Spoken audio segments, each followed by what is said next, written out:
देखी जा भैया, है एगो लड़की गांव में हेनू ने चलत रही। हाँ जी। तो एक लड़का देख के है बाबू हाँ जी।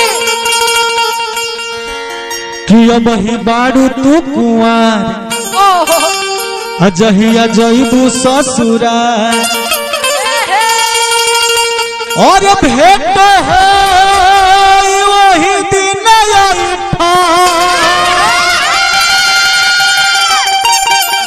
और छूट जाई तो और लागी जबल मुआ के मुहा हत करे जाहो गवाए लागी। यह भाव में कहता लड़का तो अब ही बारू तू कुंवार जहिया जइबू ससुराल अब ही बारू तू कुंवार जहिया जइबू ससुराल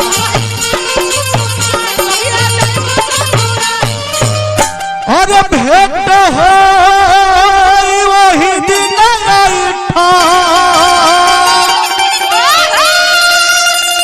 और छूट जाई तो लागी जबल मुआ के मोहर बच्चा हो गवाए लागी सोहर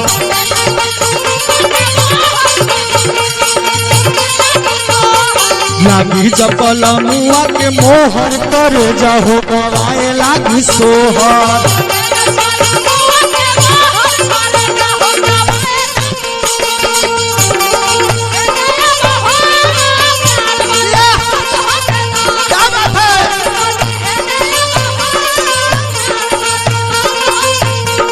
प्यार वाली बात हो के दो प्यार वाली बात हो के दो प्यार वाली बात हो के दो प्यार वाली बात हो के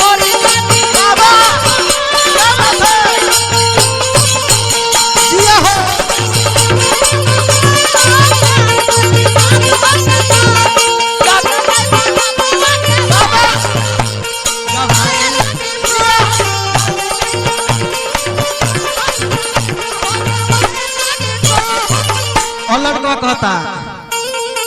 किससे जिया होई मुलाकात रात के बड़ी मजा मिली सुती है कोरावा में जात के जिया होई मुलाकात पहला रात के बड़ी मजा मिली सुती है कोरावा में जात के और तू बर्बाद कर दहिया तोहार और हो जाई दोहार और तू बर्बाद कर दहिया तोहार और हो जाई दोहार लागी जबल मुआ के मोहर चाहो गवाए लागी सोहर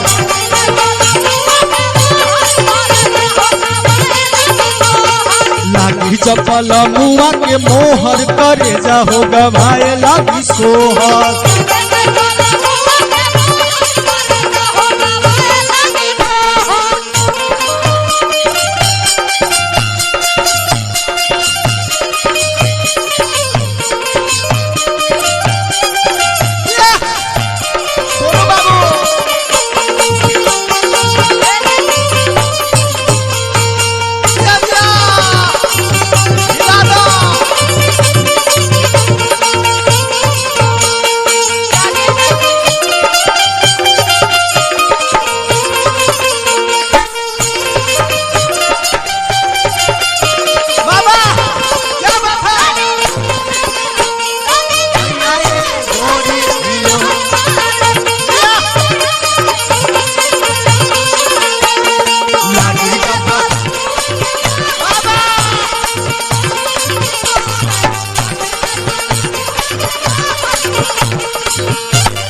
और लड़कवा लास्ट भाव में कहता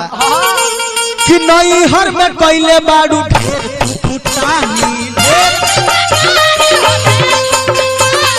ससुरा में झाड़ दी सजानावा तब पानी नई हर में कैले बाड़ू ढेर तू फुटानी ससुरा में सजाना तो झाड़ दी पानी अरे वही दिन दोसार के हूँ और मिली ना धरो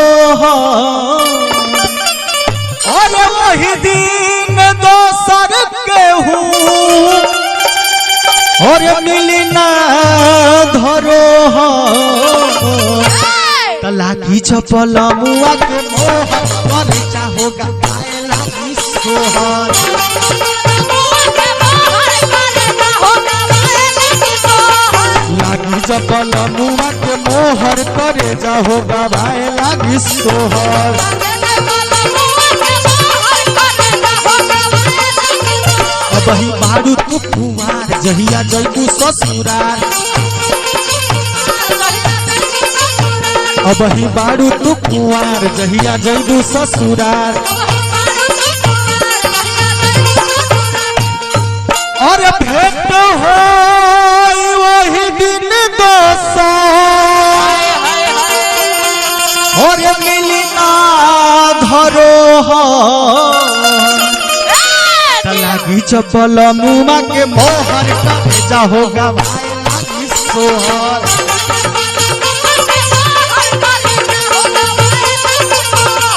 लागी चपल मुआ के मोहर करे जाहोगा भाई लागी सोहर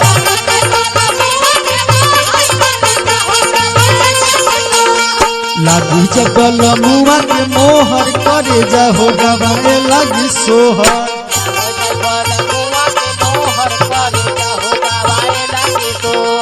लागी चपल मुआ के मोहर करे जाहोगा भाई लागी सोहर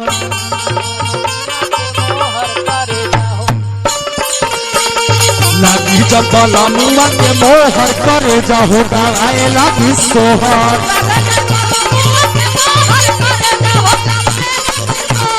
लागी चपल मुआ के मोहर करे जाहोगा भाई लागी सोहर